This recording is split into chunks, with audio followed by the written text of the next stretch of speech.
In today's video, I'm going to teach you how to create and load a simple Chrome extension that summarizes web page text. We're going to keep this process straightforward and beginner friendly. The goal is to use Claude to generate the basic code for a Chrome extension, place that code into the correct local files, and then load the extension inside Google Chrome so you can test it. To begin, open Claude and ask it to generate code for a Chrome extension using a manifest.json file and a popup.js file that summarizes the text on a web page. Be clear in your prompt so the generated code is focused on this exact task. This gives you a strong starting point and saves time if you don't want to build the structure from scratch. Once Claude gives you the code, create a local project folder on your computer if you haven't already.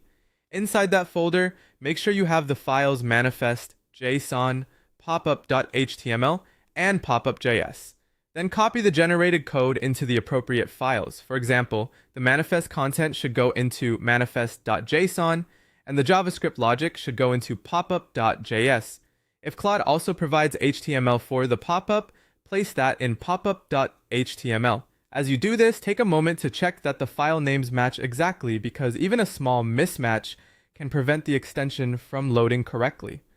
After your files are in place, open Google Chrome and go to Chrome/extensions. This is the page where Chrome lets you manage installed extensions and test your own custom ones. In the top right corner, turn on developer mode.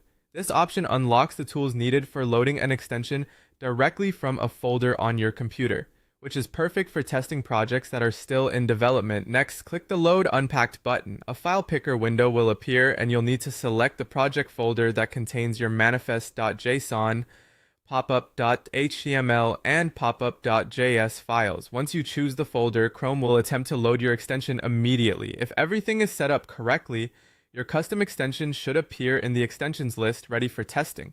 If Chrome shows an error, double-check your file names, your folder structure, and the code you pasted in. Small formatting issues in manifest.json are especially common, so it's worth reviewing that first. At this point, your extension is loaded, and you can begin testing how it works on web pages. This is a great way to quickly prototype browser tools and learn how Chrome extensions are structured in practice.